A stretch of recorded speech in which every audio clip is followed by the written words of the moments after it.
কোনো রকমে নিফটি তার মান সম্মানকে বজায় রেখেছে, অর্থাৎ 23,000-এর উপরে কোনো ক্রমে সে নিজেকে টিকিয়ে রাখতে সক্ষম হয়েছে।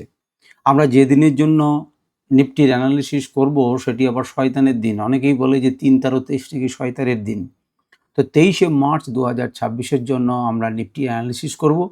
চলুন দেখি নিফটি কোন জায়গাতে দাঁড়িয়ে রয়েছে। বুঝতেই পারছেন, মার্কেটকে যদি দেখেন ডেইলি টাইম ফ্রেমে তাহলে বুঝতে পারবেন যে সেলিং প্রেসার রয়েছে, অর্থাৎ মার্কেট উপরের দিকে ওঠার চেষ্টা করলেও তাকে কিন্তু চেপে নিচে নামানোর চেষ্টা চলছে। তো আমরা প্রত্যেকটা জিনিসকে বোঝার চেষ্টা করব, প্রত্যেকটা টাইম ফ্রেমে দেখব এবং বোঝার চেষ্টা করব যে আজকে ট্রেড কেমনভাবে করতে হতো এবং আগামী দিনে আমরা কেমনভাবে ট্রেড করব তার পরিকল্পনা করব, অর্থাৎ সেট আপটা তৈরি করব। একটা ডিসক্লেমার আপনাদেরকে দিতে হয়, সেটি হচ্ছে যে আমি কোনো সেবি রেজিস্টার্ড অ্যানালিস্ট নই। আমি নিজের মতো করে অ্যানালিসিস করছি। আপনারা এই অ্যানালিসিস শুনতে পারেন, দেখতে পারেন, কিন্তু যদি কোনো রকম বাই সেল কিছু করতে হয় এটা নিজের সিদ্ধান্ত নেবেন কিংবা আপনার ফিনান্সিয়াল অ্যাডভাইসের সঙ্গে কথা বলবেন। এবং আমি অ্যানালিসিস করার সময় কোনো সময় আমার নিজের তৈরি ইন্ডিকেটর ব্যবহার করব, তা দেখে আপনারা বাই এবং সেল রেকমেন্ডেশন নেবেন না এবং কোনো রকম বাই বা সেল রেকমেন্ডেশন আমি দিচ্ছি না। আজকে প্রথমে যদি আমরা রেঞ্জটাকে দেখি, রেঞ্জটাকে আমরা প্রত্যেক দিনই দেখার চেষ্টা করি। সেটা হচ্ছে, দেখুন, ৬৭ থেকে মানে ২৩,০০০ কিন্তু ভাঙতে পারেনি। ২৩,০০০ কিন্তু ভাঙতে পারেনি, কিন্তু মার্কেট কতদূর উঠেছিল? মার্কেট উঠেছিল ৩৪৫। এটি অত্যন্ত গুরুত্বপূর্ণ জিনিস। ৩৪৫ পর্যন্ত মার্কেট উঠেছিল। কিন্তু মার্কেট সেখান থেকে অনেকখানি নিচে এসে ১১৪ তে ক্লোজ করেছে। তার মানে আপনি বুঝতে পারছেন অনায়াসে ২৩০ পয়েন্ট কিন্তু মার্কেট হাই থেকে পড়েছে। সুতরাং হিউজ মার্কেটে প্রেশার রয়েছে নিচের দিকে আসার, সেটা কিন্তু খুব পরিষ্কারভাবে আমরা দেখতে পাচ্ছি। তো চলুন এক এক করে আমরা এবারে ছোট টাইম ফ্রেম, বড় টাইম ফ্রেম থেকে যাচ্ছি। মান্থলি টাইম ফ্রেমে দেখতে পাচ্ছেন একদম যেন সাপোর্টটাকে ব্রেক করার মুখে দাঁড়িয়ে আছে, অসম্ভব রকম চাপ দিয়ে নিচের দিকে আসছে। কিন্তু সাপোর্টে আছে, এইটুকু আমরা বলতে পারি সাপোর্টে আছে। এর বেশি মান্থলি টাইম ফ্রেমে আমার সময় নেব না। আমি আপনাদেরকে ইন্ডিকেটরের লেভেল দেখিয়েছি, প্রত্যেক দিন একই লেভেল দেখিয়ে কোনো লাভ নেই।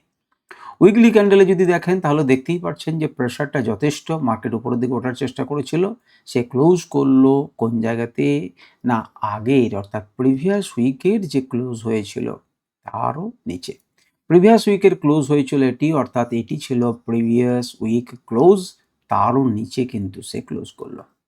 এবং যদি খুব ভালো করে দেখি আমরা, যদি মানে একদম আতস কাঁচ দিয়ে দেখি তাহলে দেখব যেটি লো তারও নিচে সে ক্লোজ করেছে। এখন এটির মানে যে মার্কেট কিন্তু মোটামুটি একটা সাপোর্ট জোনের কাছাকাছি পর্যন্ত এসেছিল। তবে এই জোনটা যদি টাচ করে এখানে ক্লোজ করতো তাহলে পরে হয়তো আমরা বলতে পারতাম ভালোভাবে যে মার্কেট কোনো একটা জায়গাতে সাপোর্ট নিয়েছে এবং উপরের দিকে কিছুটা তো তুলে ধরেছে। কিন্তু সেটা এখন খুব ভালোভাবে যে আমরা বলতে পারছি তা নয়। তো সেটা করবার জন্য আমরা একবার দেখি ইন্ডিকেটরের প্রভাবটা কি। দেখুন, ইন্ডিকেটর ৯-১০ লেভেল এখানেই রয়েছে। যদিও মোটামুটিভাবে আপনি যদি দেখেন তাহলে ২২,৯০০, মোটামুটি ১৩০ পয়েন্ট উপর থেকে সে একটু ঘোরার চেষ্টা করছে। সে ঘুরতে পারে ৮ এবং ৯ জনের কাছাকাছি, এমন ঘুরতেই পারে যদি কোনো রকম ভালো বাইং আসে ঘুরতে পারে, কিন্তু উপর থেকে হিউজ প্রেশার পড়েছে। যদি দেখেন মার্কেট কোনো সময় সোমবার দিন এরকম জায়গাতে কোনো একটি জায়গাতে খুললো এবং এই জায়গাটাতে এসে মোটামুটিভাবে টাচ করছে, অর্থাৎ ২২,৮০০ থেকে ৮৪৭ এই লেভেলটাতে এলো এবং এখান থেকে একটা আপনি দেখতে পাচ্ছেন যে সাপোর্ট নেওয়ার মতো প্রচেষ্টা করছে, তাহলে এখান থেকে সাপোর্ট নিলেও নিতে পারে। আর এটাকে যদি ভেঙেই খোলে তাহলে আপনার কিছু করণীয় নেই। সেক্ষেত্রে এটি কিন্তু রেজিস্ট্যান্স রূপে কাজ করবে এবং সেক্ষেত্রে ২২,১০৪ উইকলি টাইম ফ্রেমে আপনাকে সাপোর্ট দেওয়ার জন্য তৈরি থাকবে। মার্কেট যদি এই ২৩,৫১১ আমরা মনে করে দেখুন যে এই লেভেলটির সময় আমরা বলছিলাম যে এরপরে কিন্তু আমরা ২৩,৫০০কে দেখতে পারি, সাপোর্ট নিতে পারি। ২৩,৫০০কেও সে ভেঙে দিয়ে এখন সাপোর্ট নেবার জায়গাতে চলে এসেছে ২২,৮০৭। অলরেডি মার্কেট কিন্তু একবার কি করেছে, একবার কিন্তু রক্তের স্বাদ পেয়েছে। ২২,০০০-এ সে এসেছিল। কোনো একটি ভিডিওতে অন্য সময় আমরা যে বড় টাইম ফ্রেমে দেখার সময় বলেছিলাম যে মার্কেট কিন্তু আবার ২২,০০০ লেভেলে হয়তো আসতে পারে, আমার মনে নেই। এরকম ধরনের একটি কথা বলেছিলাম, কোন দিন কখন বলেছিলাম আমার সেটি মনে নেই। আচ্ছা, তারপর আমরা মোটামুটিভাবে বলতে পারি যে এইখানে কিন্তু একটা আমাদের সাপোর্ট জোন আছে। এখানে আমাদের একটি স্ট্রং সাপোর্ট জোন এবং তার সঙ্গে, সঙ্গে রিভার্সাল জোন কিন্তু আছে, এটি মনে রাখুন। কিন্তু আপনাকে রিভার্সালের সুযোগ দেবে তো তবেই। এখান থেকে মার্কেট যথেষ্ট পড়েছে, কোনোরকম সাস্টেইন করার চেষ্টা করছে। মার্কেট যদি খোলেই এখানে, তখন কিন্তু 22,108 উইকলি বেসিসে আপনাকে সাপোর্ট দেবে এবং এটি রেজিস্ট্যান্স দেবে। ওপরে যদি খোলে এটি সাপোর্ট দেবে, এটি রেজিস্ট্যান্স দেবে। সুতরাং আপনারা সমস্ত লেভেলগুলোকে জানলেন এবং বুঝলেন উইকলি টাইম ফ্রেমে। এবারে চলে আসুন ডেইলি টাইম ফ্রেমে। ডেইলি টাইম ফ্রেমে দেখলে পরে আপনি কেন বললাম যে দেখতে পাচ্ছেন হিউজ প্রেশার রয়েছে। দেখুন মার্কেট উপরের দিকে এখানে ধাক্কা খেয়েছে, নিচে নেমেছে, সব ঠিক আছে। এখানে কোনো রকমে সে সাপোর্ট নিয়েছে, পরের দিনে এখানে যেন মনে হচ্ছিল হারিয়ে যাবে, হারিয়ে যাবে, হারিয়ে যাবে। এখান থেকে দেখুন একটা যে বাইং এসেছিল, সেই বাইংয়ের জন্য কিছুক্ষণ কিন্তু মার্কেটে আজকেও আমরা একটা উপরের দিকে যাওয়া দেখলাম। উপরের দিকে যাওয়া দেখলাম, কিন্তু আমাদের এই যে ৩০০ র নিচে যে একটা রেজিস্ট্যান্স আছে সেখান থেকে কিন্তু ধাক্কা খেলো। তার উপরে যদি খুব ভালো করে দেখেন তাহলে একটি ক্যান্ডেলের যে লো, সেই লো থেকে আগের ক্যান্ডেলেও ধাক্কা খেয়েছে, এই ক্যান্ডেলেও সেখানে ধাক্কা খেলো রেজিস্ট্যান্সে এবং মার্কেট সেখান থেকে পড়লো। দেখুন এটা আপনার কাছে রেজিস্ট্যান্স আছে, যখন একে পেরিয়েও সে উপরের দিকে যাওয়ার চেষ্টা করছে তখন তার উপরে কোনো একটা রেজিস্ট্যান্সে ধাক্কা খাবে। এখানে তো ক্লিয়ার কাট একটা রেজিস্ট্যান্স জোন আছেই। সুতরাং মার্কেট যদি পরের দিনে এখানেও কোথাও খোলে তাহলে আপনি জানবেন যে এখানে কিন্তু রেজিস্ট্যান্সে ফেস করবে। এটাকে তাকে ভাঙতে হবে, তবেই সে কিন্তু উপরের দিকে যেতে পারবে, নচেৎ উপরের দিকে যেতে পারবে না। আর নিচের দিকে 23,000 এ একটা সাপোর্ট জোন রয়েছে এবং 23,000 সাইকোলজিক্যাল লেভেলও। এখন সে কি 23,000 কে ভেঙে 22,500 র দিকে কি এগিয়ে যাবে? আমরা সেটা সময় বলবে। সময়ের সঙ্গে, সঙ্গে আমরা যেটা করতে পারি সেটা হচ্ছে আনরাইভালকে লাগিয়ে তার লেভেলগুলো একবার দেখতে পারি। এখানে কিন্তু খুব ক্লিয়ার কাট ৯-১০ লেভেলের নিচে কিন্তু সে ক্লোজিং দিয়েছে। ৯-১০ লেভেলে ক্লোজিং দিয়েছে এবং হিসেব অনুযায়ী কিন্তু পরের টার্গেটে তার আসা উচিত। যদি এই লোটাকে ব্রেক করে তাহলে কিন্তু আমরা 22,591 এর পথে যেতে পারি। এই দিকে যেতে পারি। তো একটুখানি উপরে তুলে এখানে একটা সাস্টেন করার চেষ্টা করছে বা একটা গুরুত্বপূর্ণ লেভেলকে যদি ব্রেকডাউন করে তাহলে একটা রিটেস্টের মতো জায়গায় যায়, সেটা গ্যাপ আপ করে হয়েছে। উপরের দিক থেকে হিউজ প্রেশার রয়েছে মার্কেটকে এর নিচে নামানোর।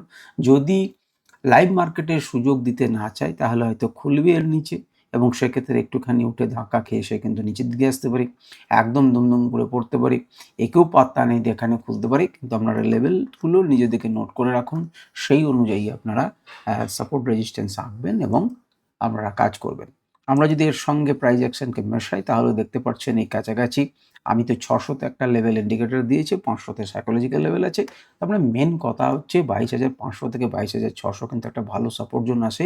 বাই চান্স না করুক যে এতদূর পর্যন্ত আসুক, আরও ৫০০ পয়েন্ট নিচে না খুলুক, কিন্তু যদি খোলে এবং যদি এই জোনে আসে তাহলে এই জোনটা কিন্তু একটা ভালো সাপোর্ট জোন হবে, সেটুকু আমি আপনাদেরকে বলে দিলাম। এরপর আর উপরের দিকে রেজিস্ট্যান্স জোন তো আপনারা দেখতেই পাচ্ছেন ২৩,৬০৮ এখানে রয়েছে আপনার ২৩,২৬৮ যেখান থেকে ধাক্কা খেয়েছে এবং ডেইলি টাইম ফ্রেমেও আমরা দেখলাম। ১ ঘন্টা টাইম ফ্রেমে কি দেখলেন? ১ ঘন্টা টাইম ফ্রেমে আমরা কিরকম দেখছিলাম? ১ ঘন্টা টাইম ফ্রেমে আমরা বলছিলাম যে দেখুন উপর থেকে একটা থাবলা হয়েছে, নিচে পড়েছে, ঠিক আছে। এই লেভেলটা বরাবরের একটা চুম্বক লেভেল। আপনারা যা দেখতে পাচ্ছেন এখান থেকেও মার্কেট উঠেছে। এখান থেকে মার্কেট ওঠার চেষ্টা করেছিল। এখানে কিন্তু কি বলেছিলাম ব্রেকডাউন করে রিটেস্টের মতো টিকলো। কিন্তু দেখুন রিটেস্ট নয়, মার্কেটকে তুলে দিল এখানে, এখানটা সাপোর্ট নিয়ে মার্কেট চলে গেল। তাহলে যে জোনটা আপনার রেজিস্ট্যান্স ছিল, জিওপলিটিক্যাল ইস্যু হোক, সকালবেলাতে বাইং হোক, মার্কেটকে কিন্তু উপরে ওপেন করেছে। এটি কিন্তু সাপোর্ট নিল এবং সাপোর্ট নিয়ে ডট টু ডট টার্গেট আপনাকে দিল। এটা পিওরলি রেজিস্ট্যান্সে কাজ করেছে, আগেও করেছে, এখনও করেছে। এখান থেকে আবার নিচে এলো।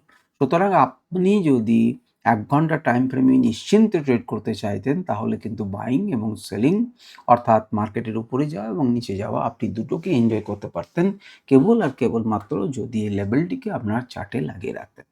এখন আপনি কি করবেন? এখন এই কেবলমাত্র দুটোর উপরেই যদি ভরসা করেন, তাহলে এখানে আপনি একটা ট্রেন্ড লাইনকে এঁকে রাখতে পারেন এবং এটি আপনার কাছে একটি জোন হিসেবে থাকবে।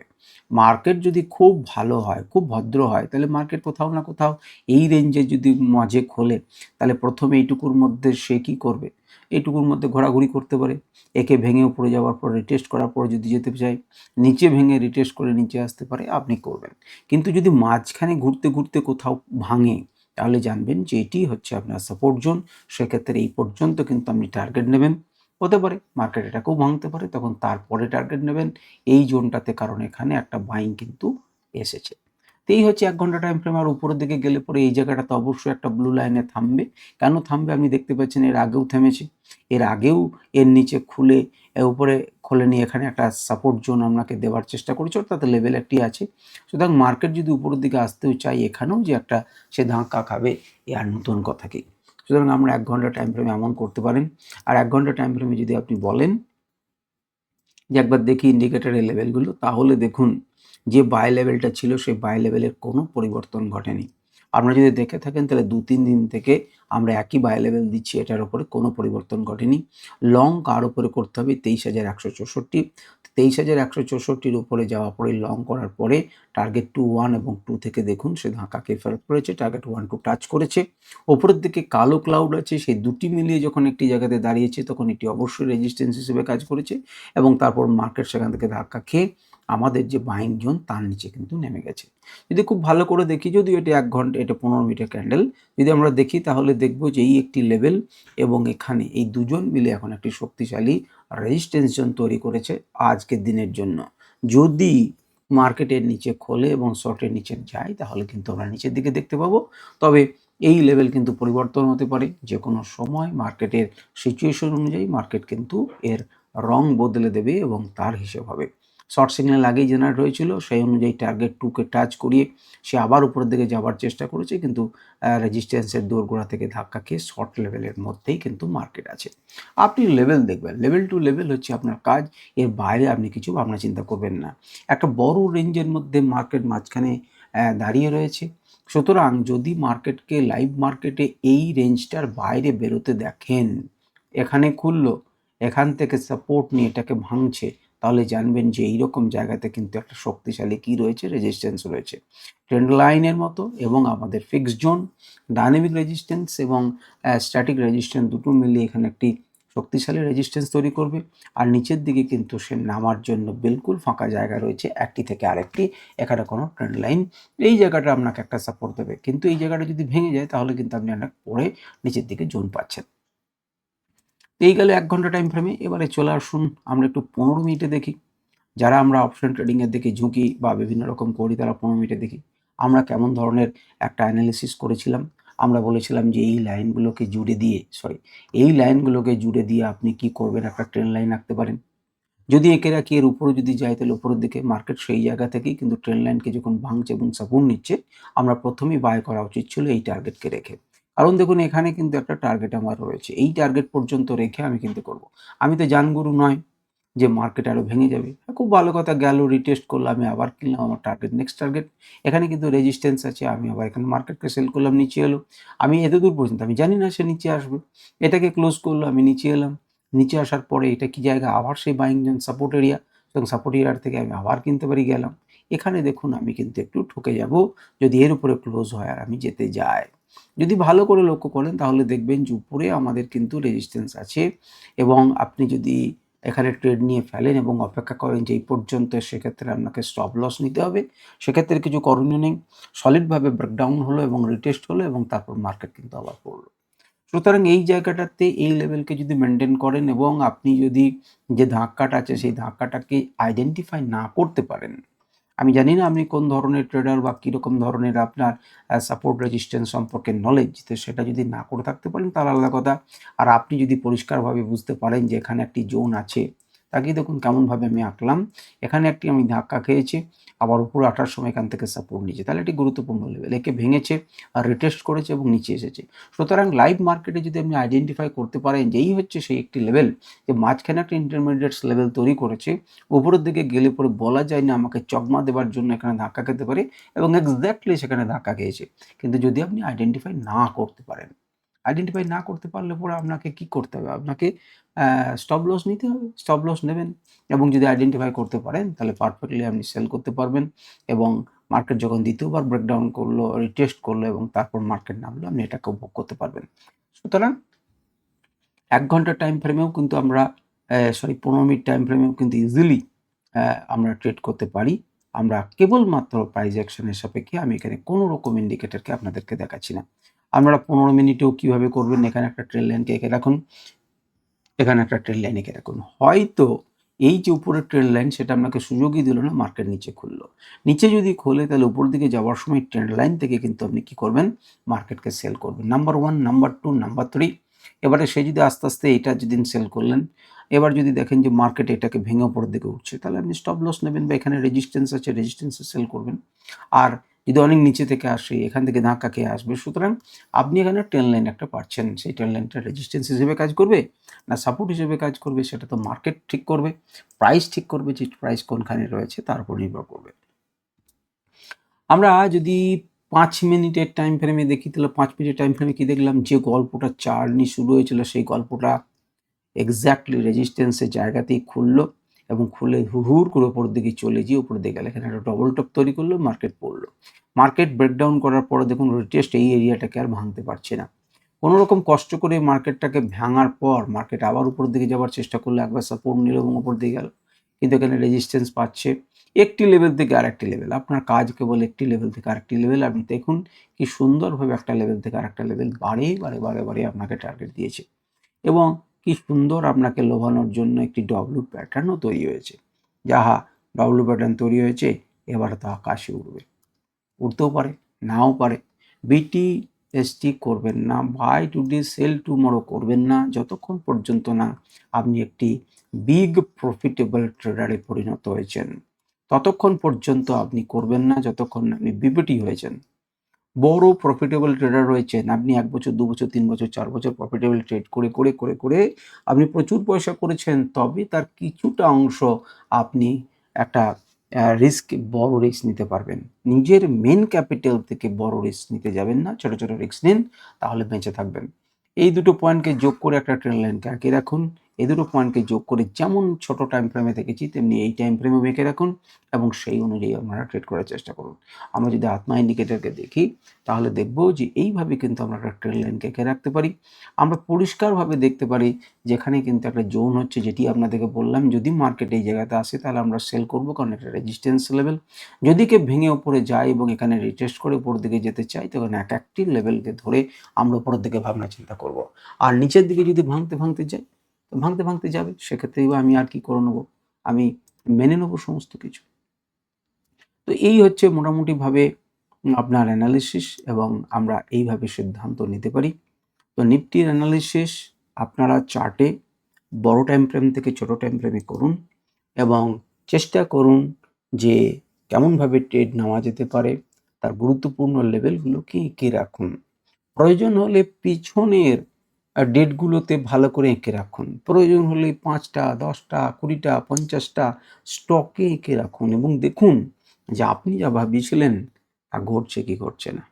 এইভাবেই কিন্তু মার্কেটকে শিখতে হয়, এইভাবেই কিন্তু মার্কেটে নিজেকে ভালো প্রমাণিত করবার জন্য পরিশ্রম করতে হয়।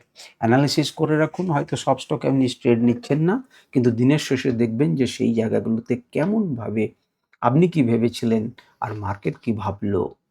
গুরুত্বপূর্ণ সাপোর্ট রেজিস্ট্যান্সগুলো আঁকা হলো কি হলো না, সেটা একটু বিচার করুন। আজকের ভিডিও এই পর্যন্তই। নমস্কার, ধন্যবাদ, ভালো থাকবেন। ভালো করে আপনারা ঈদ করুন। শনি এবং রবিবার আপনার পরিবারের সঙ্গে কাটান। মার্কেটকে খানিক করে সময় দিন এবং সুস্থভাবে বেড়ে ওঠার জন্য মস্তিষ্ককে জাগিয়ে রাখুন। আজকের ভিডিও পর্যন্তই। নমস্কার, ধন্যবাদ। আপনারা ভালো থাকুন, সুস্থ থাকুন।